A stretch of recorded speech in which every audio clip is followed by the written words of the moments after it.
Trump is mentally ill. Donald Trump is a sociopath. Donald Trump has all the character traits of narcissistic personality disorder. Donald Trump needs to be evaluated psychologically. Donald Trump is unfit for office. Donald Trump. Hello world and all who inhabit it. As you can tell, I'm not really a supporter of Donald Trump, but this is not about him. Part of it isn't. This is more about mental health, mental illness, and the rhetoric that we are using today to describe the actions of the 45th President of the United States.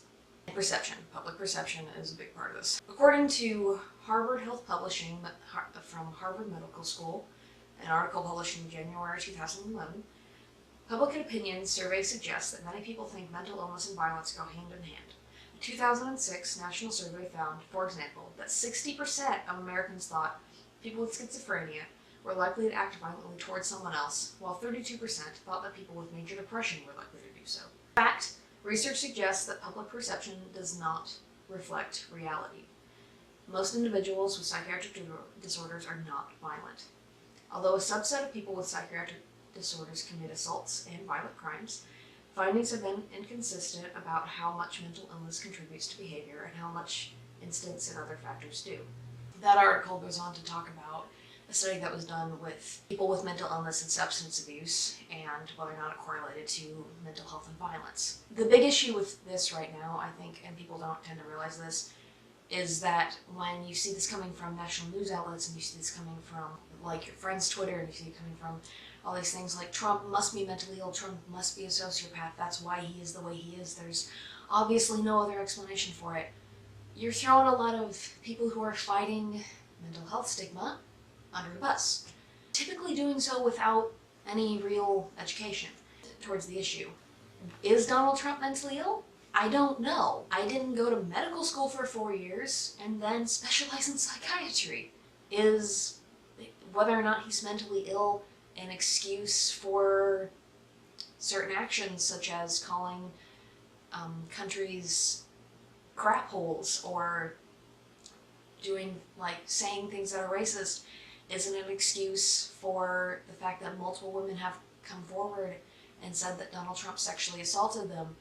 Is it an excuse for any of that? And if it is, I mean, you have to look at the bigger picture of how this kind of, because this kind of rhetoric is never, I never see it followed up with, not all mentally ill people are dangerous. I never see it followed up with, maybe, you know, he's just bad, because maybe he is. And that's a reality that a lot of people who did support Trump and now don't want to face, and that's a reality that a lot of people who have never supported Trump don't want to face, because it's a lot easier to blame someone's actions on something that may or may not be in their control versus to just blame them for who they are. And of course then you get into at what point, it's kind of like the insanity plea in court. At what point is this person actually responsible for their actions, and at what point are they completely out of touch with reality? That's a really tough question, and that's a question that I think may in the coming months be answered by a judge. And even if it's not, I think that history will look back and examine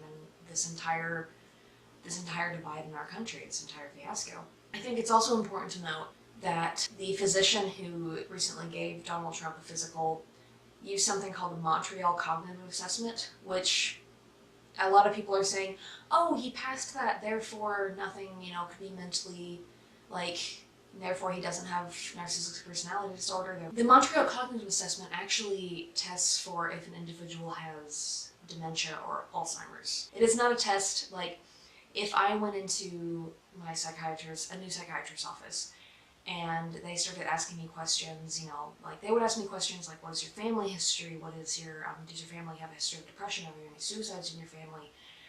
That kind of thing. Like they would ask, you know, how are your moods? Do you have any unusual moods, unusual bursts of energy? They would ask me to remember something and see if I could remember it 5 minutes later. That's a test for the ability to keep an attention span. The Montreal Cognitive Assessment is different. It doesn't assess whether or not Trump does have NPD. And again, maybe he does and maybe he doesn't.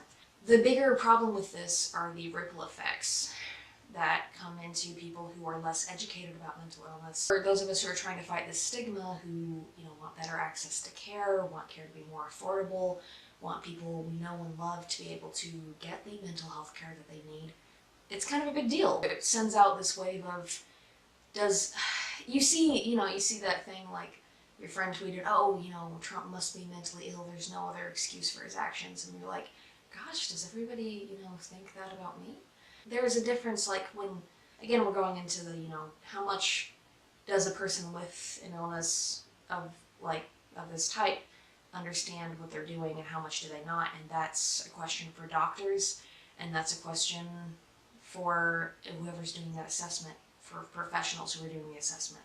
I think it should be pointed out there are a lot of myths versus facts surrounding mental illness, in particular surrounding lately personality disorders. That's why this kind of talk matters, is because stopping stigma saves lives.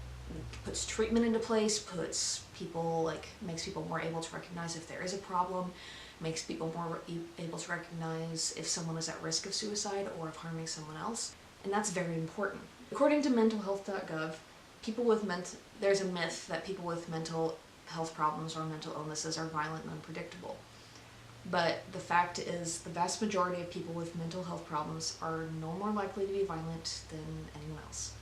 Most people with mental illnesses are not violent, and only 3 to 5% of violent acts can be attributed to individuals living with a serious mental illness. In fact, people with severe mental illness are over 10 times more likely to be victims of violent crime than the general population. You probably know someone with a mental health problem, and you don't even realize it. I've been in and out of hospitals, and I'm not going to say everyone with mental illness is inherently safe. The idea that I want to destroy here is that mental illness equals danger and mental wellness equals good, because that just isn't true. We need to talk about what this rhetoric means, and I'm gonna say, what does this mean to you? Are you a Trump supporter? Is this video really offensive to you? Are you not a Trump supporter and you don't know what to think of this? Do you think Donald Trump has mental illness? Do you think that even if he does, we're going to be able to evaluate him for it? Do you think that whether or not he has mental illness has anything to do with him being fit or unfit for office? I'm going to share my personal opinion, and that I waited to the end, I did my best. I don't really care if all this can be attributed to a personality disorder or what have you, because I care a lot about the safety of people I love, and him being in that office could and does seem to directly threaten that safety. In the end, I think it boils down to, how can we use better language to discuss this? If Trump is mentally ill, what does that mean for our country? And if he's not, even if he is, whether or not he is, can we stand up and say, it doesn't matter, at a certain point, your actions are still your actions, and you either have to take responsibility for them, or someone has to make you. So, those are my thoughts. You can share this video if you liked it. If you won't, you can hit that subscribe button if you like what I'm doing here. Hit that little bell icon, then you get notifications, because that's how this works now. I don't think this is a bipartisan issue, I think this is a people issue. So, what are your thoughts? Let me know in the comment section below. I would love to hear your thoughts, as long as they are articulate and not just screaming into the keyboard. I may even respond. So, bye.